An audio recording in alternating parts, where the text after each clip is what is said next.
Bienvenue sur ce tutoriel destiné à vous guider dans la complétion du rapport intermédiaire sur Mobility Tool.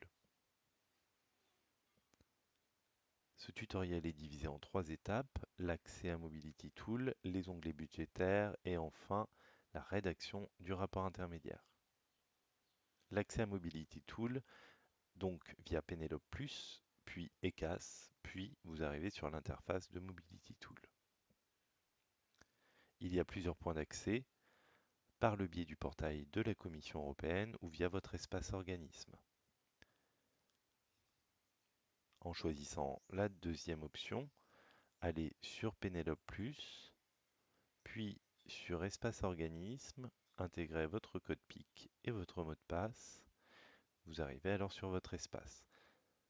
Dans l'onglet Contrat, la date limite de soumission de votre rapport est indiquée à l'article 1.4.3 des conditions particulières de votre convention de subvention.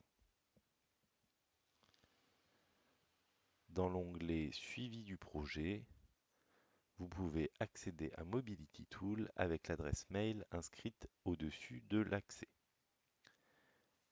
L'adresse mail est celle de la personne de contact inscrite dans le formulaire de candidature.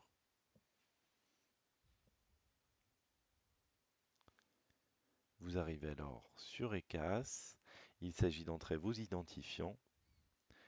Vous devez avoir préalablement créé un ECAS à votre nom relié à l'adresse mail inscrite précédemment. Vous arrivez donc sur l'interface principale de Mobility Tool. Vous avez la possibilité de sélectionner la langue de votre choix à partir du menu déroulant. Vous trouvez les onglets administratifs, financiers et les rapports. En premier lieu, il s'agit de compléter les onglets financiers qui débloqueront des sections associées dans le rapport. Étape 2, les onglets budgétaires. En allant sur Mise en œuvre et gestion du projet, vous avez la possibilité d'ajuster les montants des dépenses de chaque partenaire. Cliquez sur le crayon à droite, puis entrez les montants engagés et enregistrez. Pour les réunions transnationales, sélectionnez la réunion transnationale réalisée, puis il s'agit de créer pour chaque partenaire un formulaire avec le nombre de participants et compléter les informations utiles. Attention, pour les partenariats entre établissements scolaires uniquement, seules les mobilités de votre structure seront à compléter. Pour certains projets, il y a des productions intellectuelles et des événements de dissémination. Pour les productions intellectuelles, cliquez sur une des productions. Vous allez voir que les partenaires impliqués sur cette production apparaissent. Et pour chaque partenaire, vous indiquerez le nombre de jours de travail selon la catégorie. Pour les événements de dissémination, allez sur un des événements réalisés. Vous allez retrouver la structure organisatrice de cet événement, puis entrez le nombre de participants nationaux et internationaux.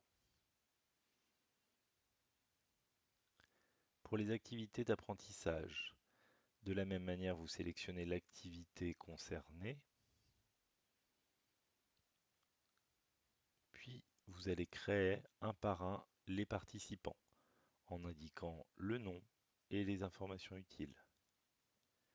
Pour les établissements scolaires uniquement, complétez seulement les mobilités de votre structure. Pour les besoins spécifiques et les coûts exceptionnels, il s'agira d'entrer les montants réels. Pour les coûts exceptionnels, entrez l'organisme qui a réalisé cette dépense, le coût réel total, puis décrivez la nature de la dépense.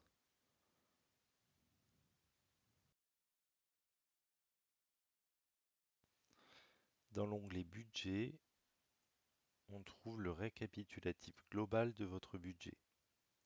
La couleur des montants peut changer. La légende en haut à gauche permet de comprendre les codes couleurs. Étape 3, la complétion du rapport intermédiaire. Pour créer un rapport intermédiaire, allez sur l'onglet Rapport, puis Éditer le brouillon. Depuis cet écran, vous avez la possibilité de retourner à la page Rapport, d'imprimer le brouillon du rapport ou de prévisualiser le rapport.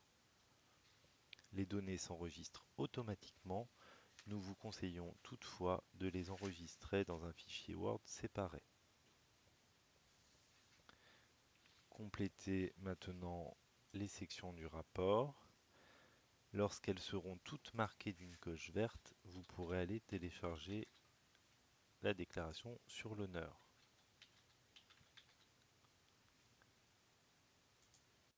Dans la section 10.1.1, cochez oui à la demande de préfinancement uniquement pour les rapports intermédiaires qui déclenchent cette deuxième avance, comme indiqué dans votre contrat.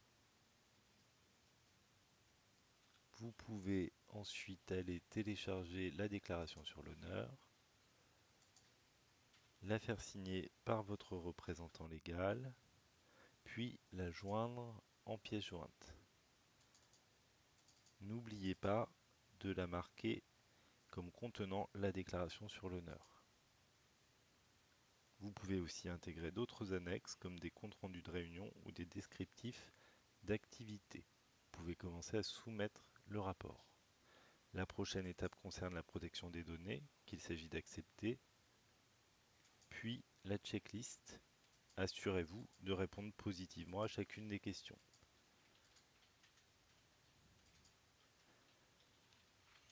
Vous pouvez soumettre le rapport. Un message vous indique que votre rapport est en cours de soumission. Cela peut prendre 15 minutes.